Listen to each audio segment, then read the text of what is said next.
Can you go back to the beginning of the Turtles when you were working on Fugitoid? Mm-hmm. And can you tell me a little bit about the history of what came out of the studio that night? What was interesting is back in the early days when Pete and I first started working together, we shared a mutual love of Jack Kirby, and we're big kids ourselves, loved comic books, always wanted to draw them. That was like our mission in life, and I think that much to our parents' chagrin, I think they never thought we'd move out of the basement, of the house. But so when we decided to form a studio, we called it Mirage Studios because it wasn't a studio; it was our living room. And Pete loves and actually draws the most amazing robots, and he had this idea to do some kind of robot character. And we kicked around some different ideas and came up with the idea that this scientist's mind is trapped inside this robot body, and the robot is then accused of killing the scientist, and he becomes a fugitive, or thus the name Fugitoid, robot Fugitoid. So we were working on some different chapters of Fugitoid, and late one night, I'm a huge fan of Bruce Lee, and I thought to myself, to make Peter laugh, I said if Bruce Lee was an animal character, what would be the silliest character he would be? And I thought of a turtle. So I did this sketch of a turtle standing upright with a mask on and nunchuck strapped to his arms. Put it on Pete's desk and was like, next big thing. And he loved it, did a sketch changing some things, and then of course I had to one-up his sketch, so I did a pencil sketch of 4 turtles, each with different weapons, and kind of had this comic book logo that said Ninja Turtles. And when Pete inked it in, he had a Teenage Mutant to the title, and the next morning we were just, that night we were dying laughing. We thought this is the dumbest thing we've ever seen. The next day we get up, we've got no distracting pain work going on, so we said, well, why don't we come up with a story that tells how the turtles got to be the Teenage Mutant Ninja Turtles. And that was November of 1983, and that's when we started working on the first comic book. Awesome. And that first sketch that you had done, I know you were doing a press tour with it. You were looking to sell it. How did that go? Oh, it was fun to sort of put it out there as an opportunity, but it was, it was a press tour. A lot of stuff was going on with the movie, and it was fun to go out and show it off because it had never really been seen. It had been kept involved all these years.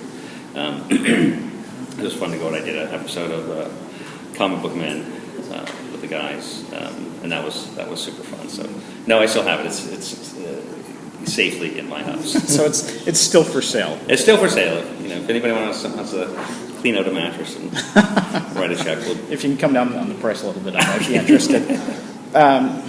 Like I said earlier, my son now watches and loves the Turtles. Awesome. This is 2 generations from my family. Did you ever dream that you would create characters that would be on par recognizable with Mickey Mouse? Well, that's what's amazing is that when we did the first comic book, we never thought would sell a single copy of the first issue. We wrote the comic book for ourselves.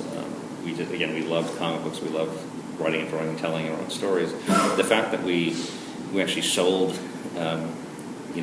issues of the first issue, and then by the time we got to the second issue of the Turtles, was they were selling enough copies that we could actually pay our rent by drawing comic books, and that's really for Peter and I. That's when the dream came true, because we're now writing, drawing, telling stories for a living, paying our bills, and it just seemed like every 6 months or every year things just got bigger and bigger. When we got to working with Hollywood, again, it was like, well, this is a comic. I don't know how it's going to translate into a cartoon or a toy or that kind of stuff. The fact that it did, and it found this whole, because the comics audience is this big, and then the whole rest of the world, with the fact that, it worked as a cartoon and a toy and a comic and a movie was mind-blowing to us. And then, even in the early days, our agent was like, typically toy properties, you have an introduction year, and if it's liked, you have a successful second year, and then by the third year, you're, off the shelves in the discount bins and off the air. And here we are 31 years later, and it's still going, and that to me is, the fact that, all the kids that were watching the Turtles, like yourself, now have grown up, and a lot of them have kids of their own, and it's become generational.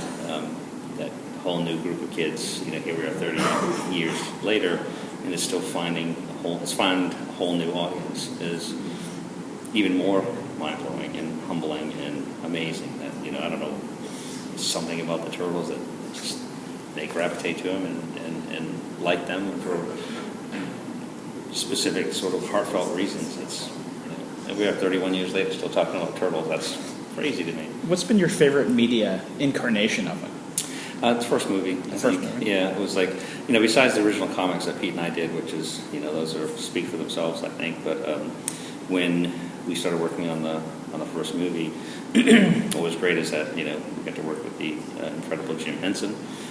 Steve Barron was the director, who was fantastic. And Steve's vision, even before we met him, is he said, I want to do a blend of what you guys did in the original black and white comic books and pull in elements of the animated movie. So it was a nice kind of hybrid right in the middle between the two worlds. And even, I sat and watched the movie with Steve at a Tribeca Film Festival, I think 5 years ago. It opened the festival. So we watched it on this big screen outside. It's the first time he and I had seen it, in a theater setting, if you will, in 20 years. And it held up, still held up, it was like, it was great. So, yeah, that was my favorite. Okay. Well, I won't ask that one. The Turtles rap. Any regrets on Turtles rap? Oh, that was horrible. Yeah, it was like, I know Vanilla Ice is, even these days, I think he, I think he was a fan of the Turtles, and he's still a big fan of the Turtles. But it was, for me, the second movie was less successful personally than the first movie, only because I felt like they wrote more of a live-action cartoon as opposed to, trying to blend the two worlds, which is what we liked so much about the first movie. And, Go Ninja, Go Ninja, Go, it's like, it works better as a macaroni and cheese commercial now, so right. It's not my favorite. So I have to ask about issue 44 and the apparent death of Donatello. Mm-hmm. How can you kill one of your kids, man?